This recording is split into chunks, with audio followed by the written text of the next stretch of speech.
Looking for my lovely ever after. Must be blonde or brunette. Be fit and toned, go to gym more than 4 times weekly. Be no more than 5 feet 11 and do less than 5 foot 4 in height. Be available at all times. Give good head. Be able to cook and clean. Devote as much of your time to me as possible. Have a steady income more than $70,000 a year. Have own apartment that I can crash it occasionally. If you fit these criteria, swipe right. I will not settle for anything less. Also, not interested in BBWs and single moms. I am so stressed out with finding someone to help watch my daughter while I work. All these ducking people care about is the money. What the duck happened to people who watched children because they enjoyed kids or helping people out?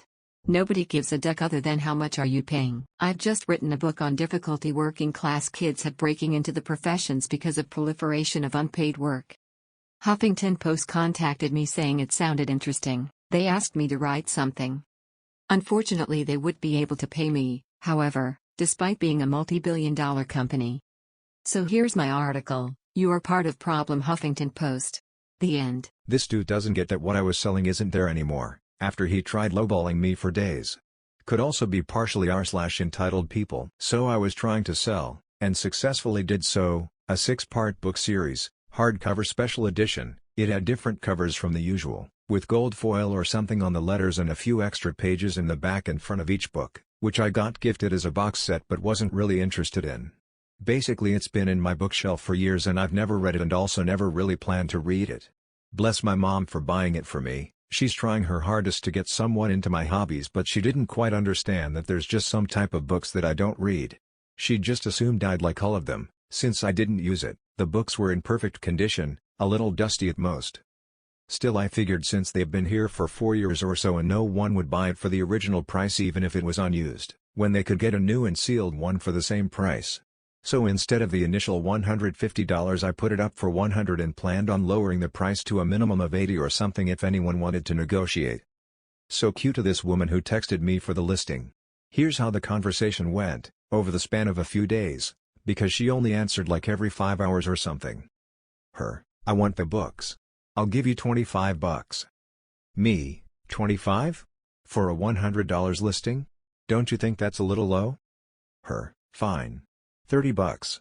That's the highest I'll go. Me: well, then I'd say I'm not selling to you. I'm sorry, ma'am. Her: but I want them. My daughter wants to read them and I can't pay you more than $30. Me: well, my mom paid about $150 for the box set and I'm already selling it for less than it's worth since I haven't touched the books.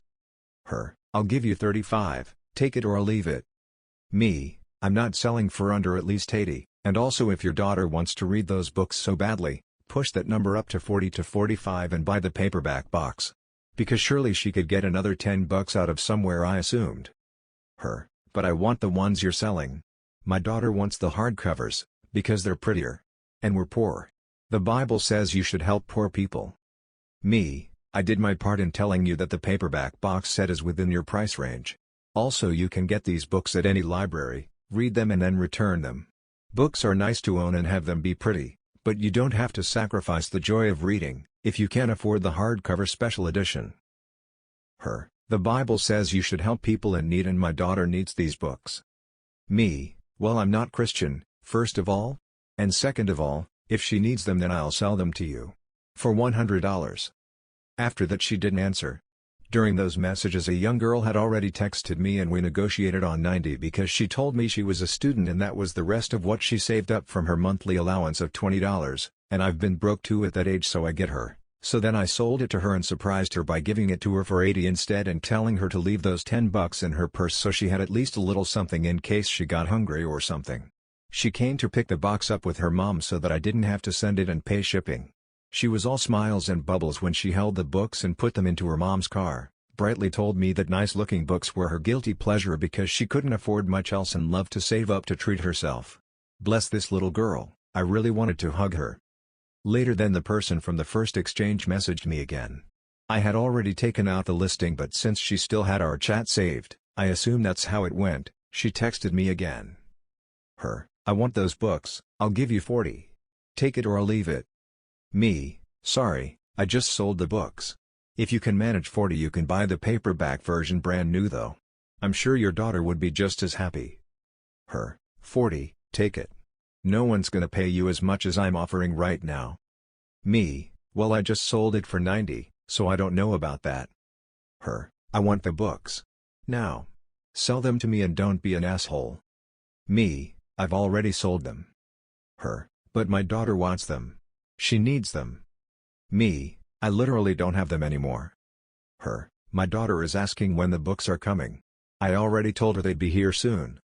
At this point I sent her a link to the Amazon page with my box set which retails for $149.99 plus shipping me. Well, here you go. It says it will arrive after 4 business days, if you purchase it today. If you pay premium shipping it'll be even faster. Go tell your daughter. And have a nice day. Her, you asshole. Your books weren't worth shit. You're never going to sell them to anyone else. 40 take it or leave it. I didn't answer after that. Edit, wanted to write gender neutral but then changed it to a woman, because it sounded like that to me, and forgot to change the dude in the title. Thanks for whoever pointed it out. Peace. Still not 100% sure if it was a woman or a dude though.